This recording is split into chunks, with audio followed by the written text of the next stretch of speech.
did not come in on a winning streak. I started partying at a young age. I was a teenager. My last drink, I was in 2 car accidents in 3 days. I had an incident at a hospital and ended up on my hands and knees begging my wife for one more, and I'll do anything you want. And I woke up in rehab. My daughter, who was 3 at the time, comes running across the parking lot yelling, "Daddy, Daddy, Daddy, come home. I miss you." And I was in rehab for 30 days. That was a changing part of my life. It made me think about, do I believe my troubles are of my own making? And thank God, because that means I don't have to wait for everyone around me to change.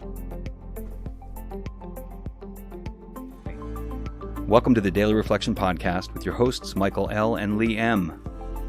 On this podcast, we try to provide inspiration through interviews with members of the recovery community. Today's February 23rd. Krager S. is in the house, and he's sharing on the spiritual concept of mysterious paradoxes. I hope you enjoyed this episode. Good morning, Lee. How are you? Good morning. I'm doing great. How are you doing this morning? Doing well as ever. Today is February 23rd. And who do we have today? Well, today we have Krager S. from Baltimore, Maryland, and he is going to be talking to us about today's daily reflection, mysterious paradoxes. Well, Krager, welcome to the podcast. It's great to have you on the show.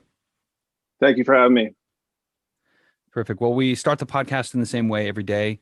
I wonder if you would help us out and read the daily reflection for today. Sure. February 23rd, mysterious paradoxes.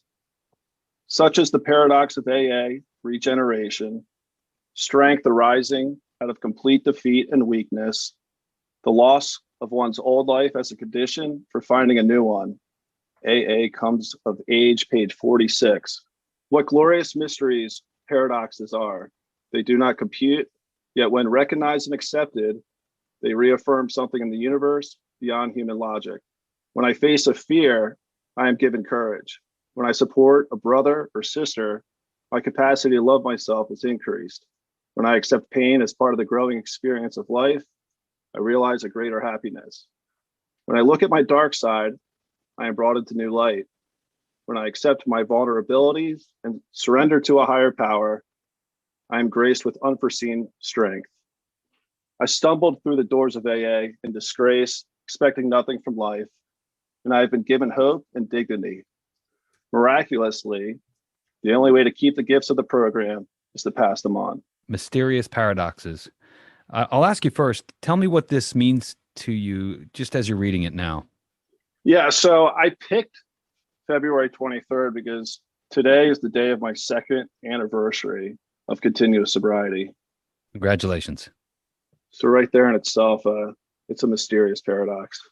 A couple things really stood out to me, but I stumbled through the doors of AA in disgrace, expecting nothing from life, and I have been given hope and dignity.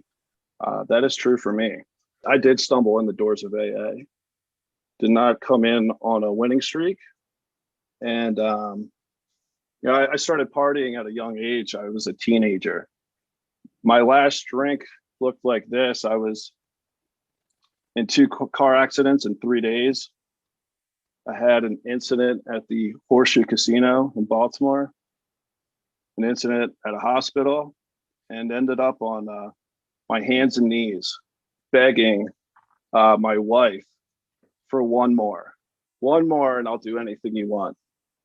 And I woke up in rehab. And I was so messed up when I got to rehab. The first 2 weeks that I was there, I thought I was in Delaware. And it turned out that I was on a mountaintop in Scranton, Pennsylvania. And, I'll never forget this experience. It was a family visitation weekend. And my daughter, who was 3 at the time, comes running across the parking lot yelling, "Daddy, Daddy, Daddy, come home.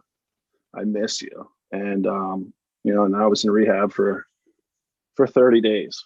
And, that was a changing part of my life. And It made me think about, do I believe my troubles are of my own making? And thank God, because that means I don't have to wait for everyone around me to change for me to be okay. And my 30 days was up. My counselor says, you're out of here. Whoa, I've been partying my whole life, right? 30 days is not enough. What do I do? And he said, you go to a meeting today and you have a chance. And if you go to that meeting, you raise your hand. And it was obvious that I was brand new. Showered a couple of times in my 30-day stint, hair down to my neck. And they say you go to that meeting, you get a sponsor, your chances increase. And then if you work the 12 steps, you have a chance. And, when I walked in, I had zero expectations. I just didn't want to die. And, walking into that room, it gave me some hope. Seeing the other people in that room, was like, hey, if you guys can do it today, if you guys can stay sober today, so can I. And, that's my story. That's how I got here. I can feel the pain and emotion as you tell the story of your daughter running across the parking lot. And it's been 2 years. Congratulations to you. That's a long time to go without a drink or a drug. It says in here, I'm brought into new light when I accept my vulnerabilities and surrender to a higher power. I'm graced with unforeseen strength. And I'm just wondering, how did that work for you, surrendering to a higher power? Was that an easy process, or was that something you struggled with? I wouldn't say it was an easy process, but I didn't struggle with that. Meeting my sponsor and going through the first step and the second step, getting to the third, I met him in a Burger King drive-thru, and it happened to be directly across the street from where I used to party. And he said, we're going to get out of the car. We're going to hold hands, get on our knees, and say the third step prayer. And that experience, holding another man's hand directly across the street from where I used to party, I had this weight lifted off my shoulder. And doing the third step, I've done it with a group of guys, done it with sponsee. And every time I've done that, I've had that same feeling, right? That I am turning over my will and my life over the care of God. And it's been a magical experience every time. Thinking about some vulnerabilities, like my defects of character, right? I would lie, steal, and cheat. Prayer and meditation has been a huge part, and really has taken off since Zoom. I was praying, but I wasn't meditating every day. And so for the last year, being on Zoom meetings, really have picked up my meditation game. And I do it every night and morning. And the first thing I do when I get up in the morning is I need to get to God before I get in my own head. Get to action, go to a meeting, do the readings in the big book. I read page 86 through 88 with a group of guys. We share our thoughts on that reading. And then get over whatever's bothering me, right? Like I need to turn it over. And that's been a great routine for me starting my day. The paradox. You seemingly gain control, gain sanity by releasing and becoming dependent on a higher power. Yeah, absolutely. And through working the 12 steps and the grace of God, one day at a time, right? Like I need to focus on today, trying to do the next right thing, and try to put myself last, which was something that was unthinkable before I came to the program, right? You want to put me last, my ego. But when I put myself last and I try to do the next thing, it's been working for me.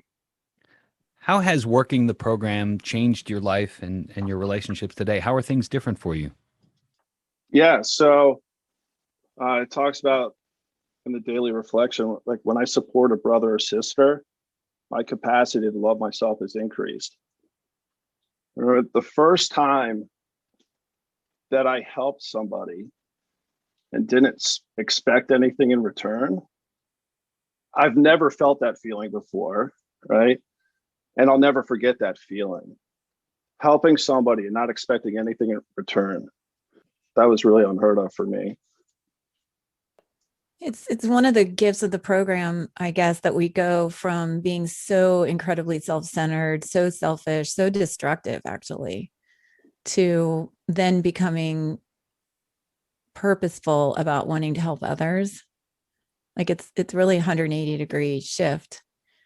So what does that service look like for you today? Yeah, so working with a sponsee right now. I have one sponsee at the moment. And, I chair a meeting. I joined District 4 as the growth committee chair. It tells me in the big book that, and it says in the daily reflection, the only way to keep the gifts of the program is to pass them on, right? So I must enlarge my spiritual life through work and self-sacrifice for others. And if I do not do this work with others, I would surely drink. And if I drank, I would surely die. And that's the mindset that I have today. I see you chairing a lot of meetings. You're the guy that reaches out to tell all your friends about the meetings that are happening and who the speakers are. So you're doing a whole lot more than just the things you already mentioned. You're plugged in, right? Yeah, well, they say stay in the middle of the pack, right? Once you start wandering off, that's when you can get clipped off. And, so I try to stay in the center. Today, sobriety is the most important thing in my life. So I need to stay connected, because if I don't have sobriety, everything else goes away. That's so critical. I think I needed to get to that point. I needed to feel that complete and total loss and desperation. And you said it, to drink is to die. And I don't know that I believed that on day one, but I felt pretty close to it. And after days of just reaffirming that, the service work and the things that I don't want to do just get easier. So, how much does that drive all of the things that you do in your recovery program? Yeah, so it was maybe brainwashed to me at rehab, sitting in a room of 20 guys, and they say one in four out of you is going to be sober or stay sober.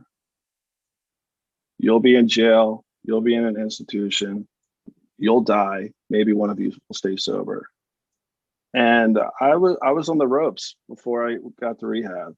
So the suggestions that were given to me through sponsors and the guys in the room was, stay sober today, but help other people. Helping other people helps you. And that's the mindset that I've had. So do you work with other newcomers? Yeah, so I have a sponsee. Whenever I see a new guy on the meeting, I get on my number. I send them meetings that I'm going to. And, you guys have taught me, like, we do this together. I don't do it by myself, right? I need the help of others. Man, I asked for so much help, and took the suggestions. And then when I was able to get through the steps and help somebody else and get, work with them, it's an experience that you don't want to miss. I'm curious about one of the things that it says here in this daily reflection is that when I look at my dark side, I am brought into a new light. And then earlier he says, when I face a fear, I'm given courage. So I'm just curious, you're sober, you just today celebrating an anniversary. How does that pain and fears, does it still show up in your life today? And how do you manage it? Sure. No, that's a great question. So I'll take the second part first. When I face a fear, I'm given courage. Fear of walking to AA for the first time.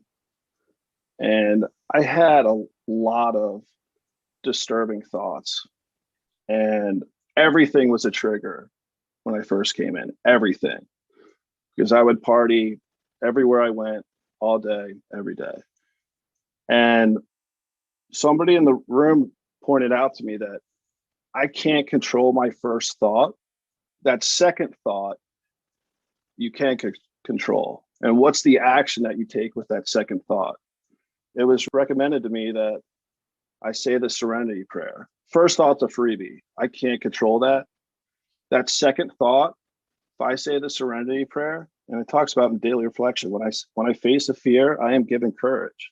The Serenity Prayer, God grant me the serenity to accept the things I cannot change, the courage to change the things I can, and the wisdom to know the difference. And he said to me, I don't care how many times you say that prayer. It could be 5 times, it could be 500 times, but do it. That second thought, you say the Serenity Prayer, and boom, it worked. It's worked for me. And the thoughts still come around, right? But I've remembered that from my first couple of days in the program. Somebody taught me to do that, suggested to do that, and I got the results. Yeah, I feel like the more I say the Serenity Prayer, the more I gain insight into what I can and cannot control. Has that been true for you? Yeah, absolutely. And I think about it as I need to turn it over to a higher power and try my best to do the next right thing. That's my thoughts on that. And Lee, you mentioned when I look at my dark side, I am brought into new light. Like making amends to the people that I hurt and praying for the willingness to make those amends. Clear my side of the street, a lot of dark stuff, right? But when I'm willing to try to repair the relationships that I have with the damage that I caused, my experience in doing that, and I've gotten a lot of feedback on some of the amends, but that experience of clearing my side of the street has brought me into a new light and really helped repair those relationships. So if a newcomer's listening right now, they might be like, what? I have to make amends to people. I have to face my dark side. I don't know if I want to do all that. What would you say to them about that? Yeah. So I must remove what is blocking me from my higher power, which I called God. The general fact that I lay the past on the table and able to free myself, right? Not approve, but accept the past that cannot be changed, allowed God to shine onto the table and love to pour into me. And when I've done that, when I remove what is blocking me from my higher power, can't change the past, accept it, but move on. And when I've done that, I've had spiritual experiences. Did you feel prepared for each step that you faced when you faced it? No, getting through the 4th and 5th step, I heard a lot of people in the rooms going out at that 4th step, not getting through the 4th step. And again, I did not want to die. So I had to get through that, right? And building the trust with my sponsor and being able to tell him everything, pocket the pride and go for it. And that's what I did. And when I got through that, again, the weight lifted off my shoulder. And today, like I can look the world in the eye. I can be comfortable with the person that I see. I love that. That's been my experience as well. Foundational element in my recovery is cleaning up the past, and steps 4 and 5 were foundational in that. And then moving in through 8 and 9 was when I really felt like I could begin to look myself in the mirror and then look other people in the eye. And then through 11 and 12, building self-respect through self-esteem, through esteemable acts. And man, it's a great way to live. Absolutely. So what else do you want to tell the audience before we begin to wrap up? Yeah, there is a solution. There is a solution. And I didn't know that there was a solution. Right? I didn't know until I got a sponsor, got the service positions, began working the steps, and get to chapter 2 in the big book, like, oh, there is a solution. I had no idea. And through working the 12 steps, today I have a choice. I never have to feel that way again that I did in the parking lot at rehab. Right? I never had that choice before. I could not stop drinking. And today I have a choice, which is really a miracle.